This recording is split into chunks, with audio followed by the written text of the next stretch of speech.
Hello everyone, welcome to this video presentation. So in this video presentation, I'll be covering module number 5, that is RTOS and IDE for embedded system design. RTOS is nothing but the real-time operating system and IDE is nothing but the integrated development environment here.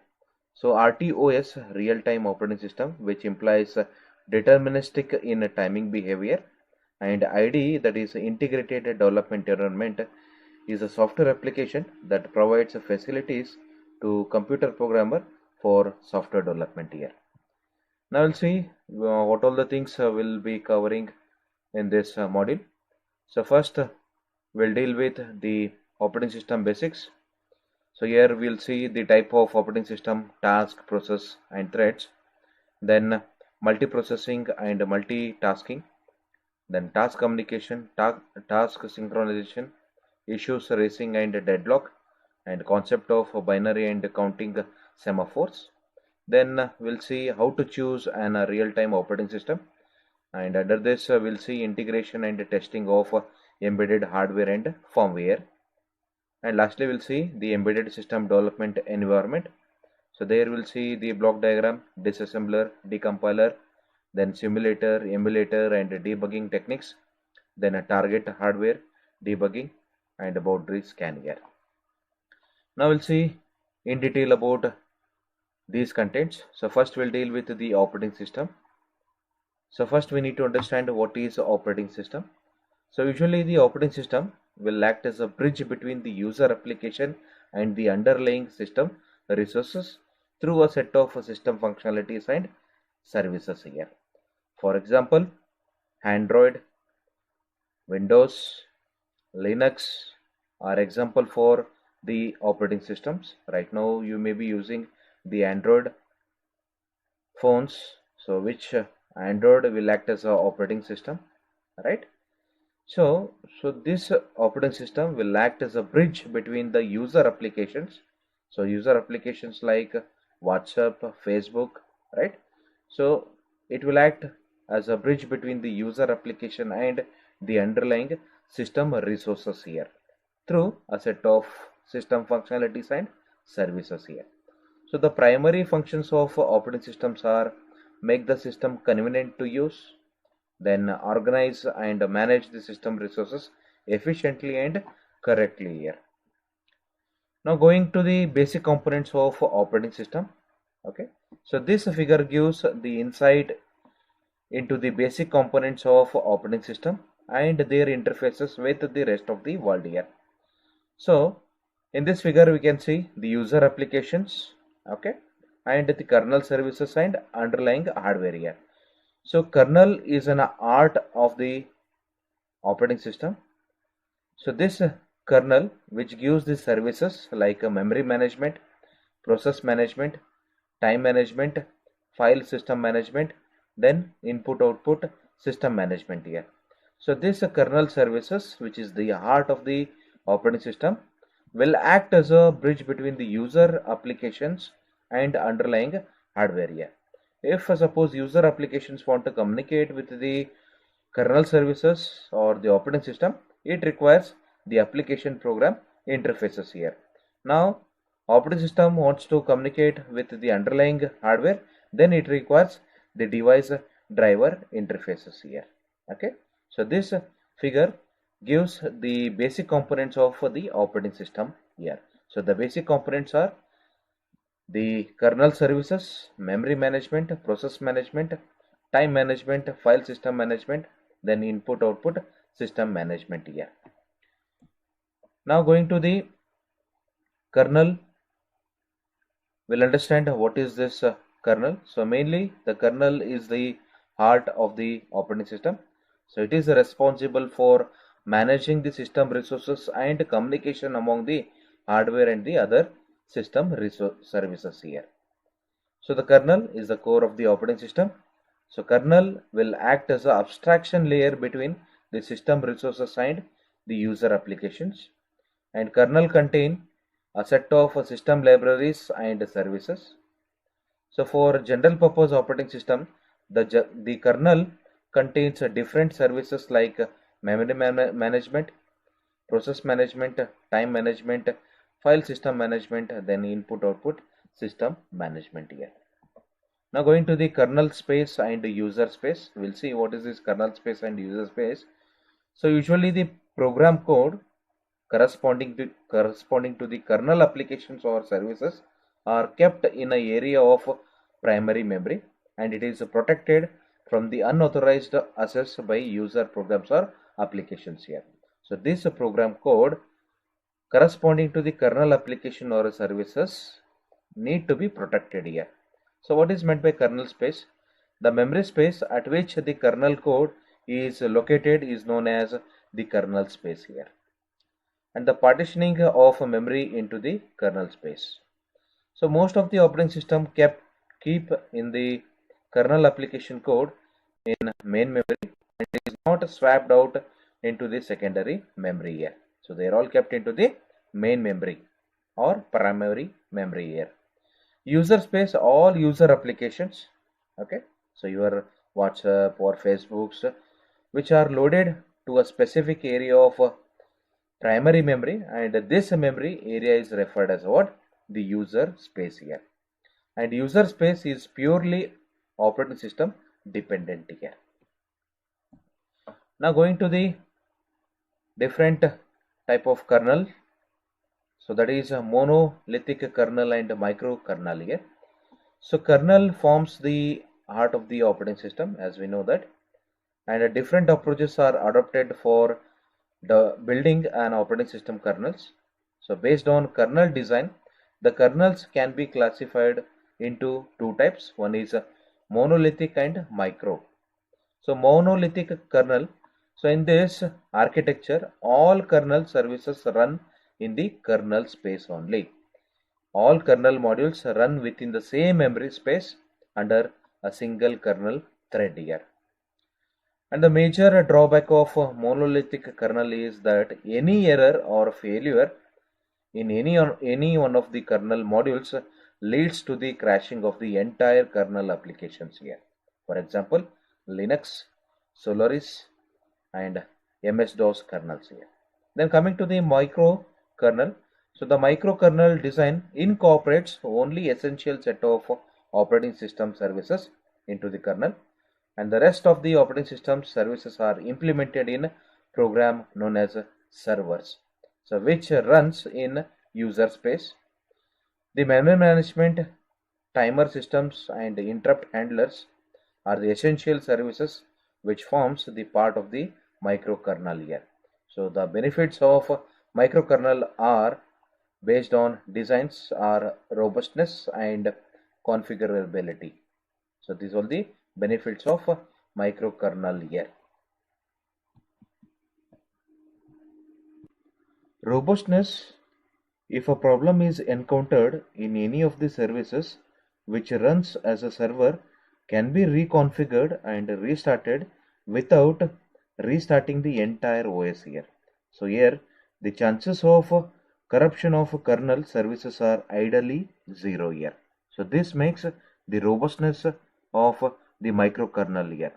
Then configurability: any services which runs as a server applications can be changed without the need to restart the whole system here. So this makes the system dynamically configurable here. Now going to the process management. So this process management deals with the managing the process or task here. So it mainly deals with the scheduling and managing the execution of the process, setting up and managing process control blocks, and inter-process communication and synchronization. Then deals with the allocating system resources, and deals with the loading process code into the memory and setting up the memory for the processor here. So these all the task which is processed by the process management here. Now going to the memory management. So this management, that is memory management, so which mainly refers to the volatile memory, that is random access memory, where processes are loaded and variables and shared data are stored.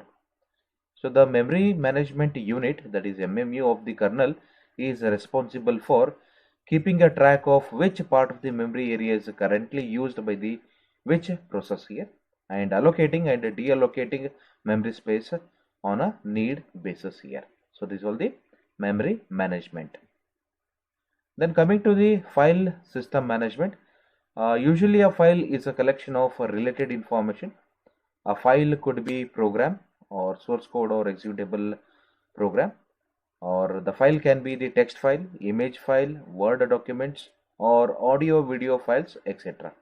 So a file system management services of kernel is responsible for the creation, deletion and alteration of files, then creation, deletion and alteration of directories, saving of files in the secondary storage memory, providing automatic allocation of file space and flexible naming conversion of for the files here. Now coming to the input output system management, the kernel is responsible for routing the input output request coming from a different user application to appropriate input output devices of the systems here.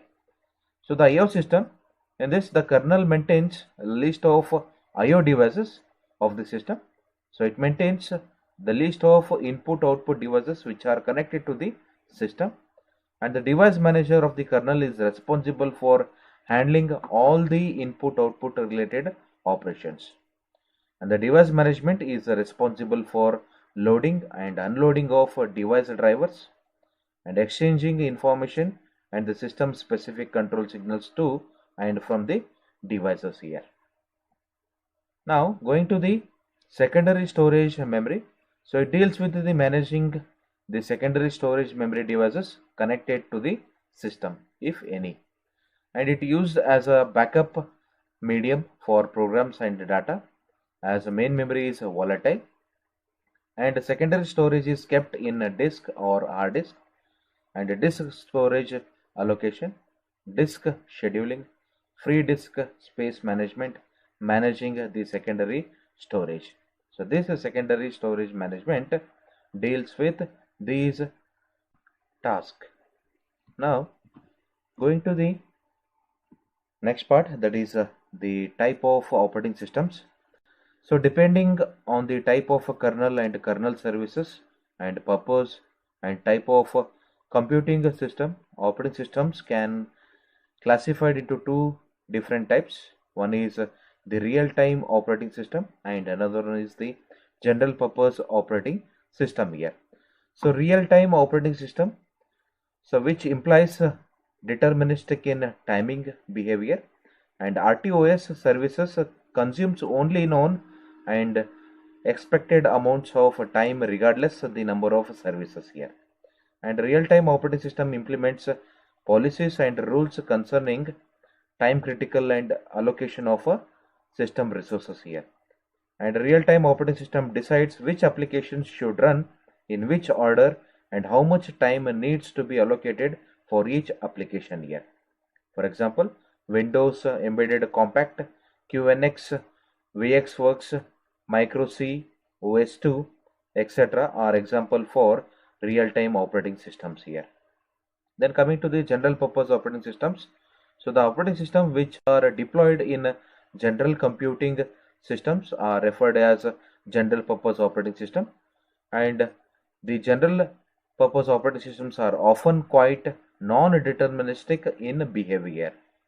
So for example, Windows 10, 8, XP, MS-DOS, etc. are example of general purpose operating systems here. Now going to the real-time operating system, so referred as a real-time kernel. So the kernel of a real-time operating system is referred as a real-time kernel. So the real-time kernel is highly specialized and it contains only the minimal set of services required for running user applications or tasks.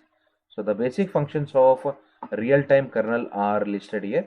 So first one, the task or process memory management, task process scheduling, task process synchronization, error exception handling, memory and time management, and interrupt handling. So these are the basic functions of real-time kernel here. Now coming to the task process management, so it mainly deals with the setting up the memory space for the task, loading the task code into the memory space, allocating system resources, and setting up a task control block, that is TCB, for the task and the task process termination or deletion here. So a TCB, that is a task control block, is used for holding the information corresponding to a task here. And implementation of a TCB is kernel dependent.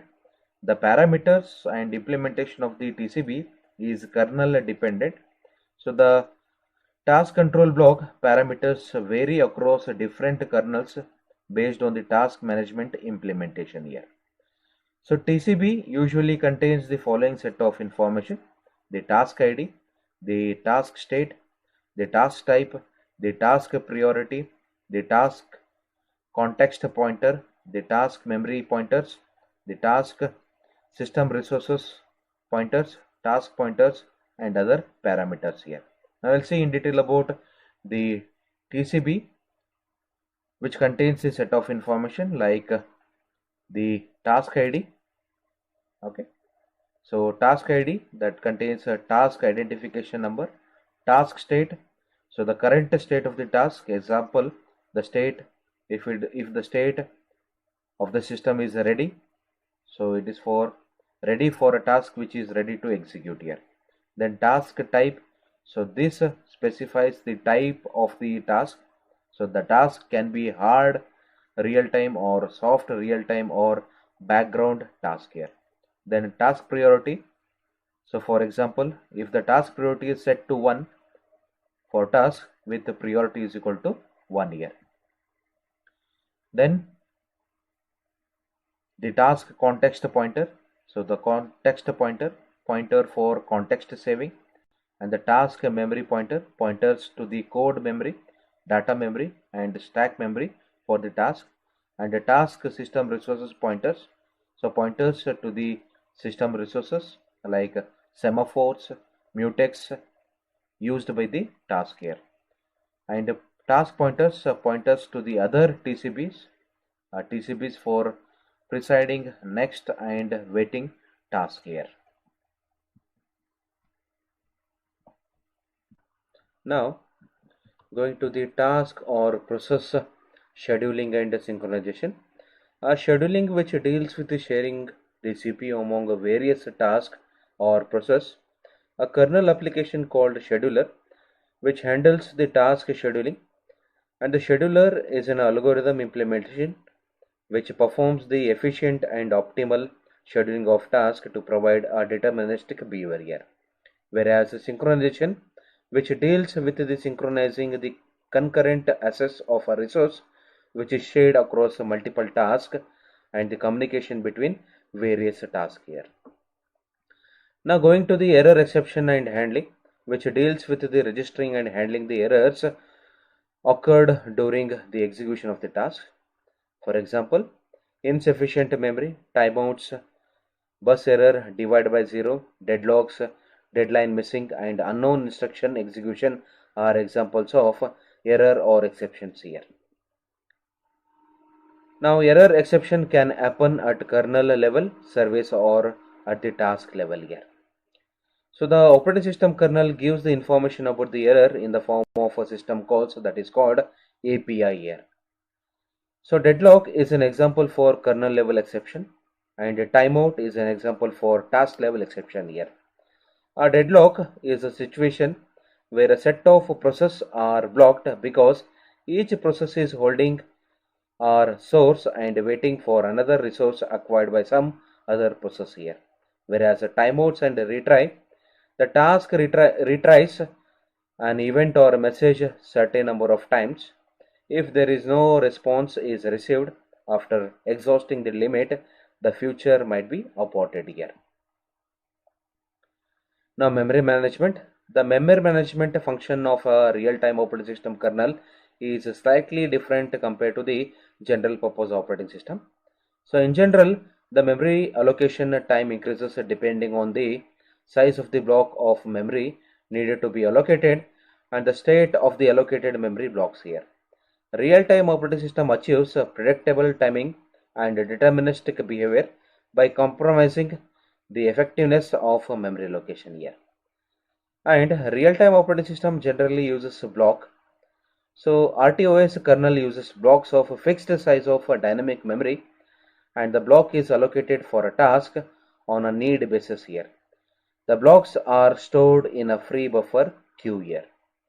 RTOS kernels allow tasks to access any of the memory blocks without any memory protection to achieve predictable timing and avoid timing overheads here. The memory management function, a block of a fixed memory is always allocated for tasks on a need basis and it is taken as a unit. Hence, there will not be any memory fragmentation issues here. Now, interrupt handling, which deals with the handling of various interrupts. An interrupt informs the process that an external device or an associated task requires immediate attention of the CPU. There are two types. One is a synchronization interrupt and another is the asynchronous interrupts here. Asynchronous interrupt which occurs in a synchronization with the currently executing task is known as a synchronous interrupts here. For example, divide by zero, memory segmentation error, etc. are example of synchronous interrupts here. For synchronous interrupts, the interrupt handler runs in the same context of the interrupting task here. Whereas asynchronous interrupts are the interrupts which occurs at any time of the execution of the any task and are not in a synchronization with the currently executing task are asynchronous interrupts here. For example, timer overflow interrupts, serial data reception or transmission interrupts, etc. are example for asynchronous interrupts here. The interrupt handler is usually written as a separate task which depends on operating system kernel implementation and it runs in a different context. Hence, a context switch happens while handling the asynchronous interrupts here. Now going to the time management. It deals with the accurate time management and it is essential for providing precise time reference for all applications here. And the time reference to kernel is provided by a high resolution real-time clock hardware chip here. And the hardware timer is programmed to interrupt the process or controller at a fixed rate here. So this timer interrupt is referred as a timer tick. The timer tick is taken as the timing reference by the kernel here. So the timer tick interval may vary depending on the hardware timer and the time parameters for the task are expressed as the multiple of the timer tick here. So timer tick usually varies in a microsecond range here and the system time is updated based on the timer tick here. So the timer tick, if the system time register is a 32-bit weight and the timer tick interval is 1 microsecond, the system time register will reset in 2^32 into 10^-6 divided by 24 into 60 into 60, that is equal to 0.0497 days, that is exactly 1.19 hours here. So here I am taking a 2^32 because it is a 32-bit width and 10^-6 because it is the time interval is 1 microsecond, 24 hours, 60 minutes and 60 seconds, that is equal to 1.19 hours here. Same as if the timer ticker interval is 1 millisecond, the system time register will reset in 50 days here, approximately 50 days. So the timer tick interrupt is handled by the timer interrupt handler of the kernel here. The timer tick interrupts can be utilized for implementation in the following action. And the first one, to save the current context of the currently executing task, to increment the system time register by 1 and generating a timing error and reset the system time register if the timer tick count is greater than the maximum range available for system time register. And the next action, that is update the timer's implementation in kernel increment registers with count direction setting equal to count up, and decrement register with count direction setting to count down, and activate the periodic tasks which are in ideal state. Invoke the scheduler and schedule the task again based on the scheduling algorithm, and the load the context for the first task in the ready queue. Due to the rescheduling, the ready task might be changed to a new one from the task which was preempted by the timer interrupt task here. So this was the utilization for implementing the following action of the timer tick here. So thank you for watching this video.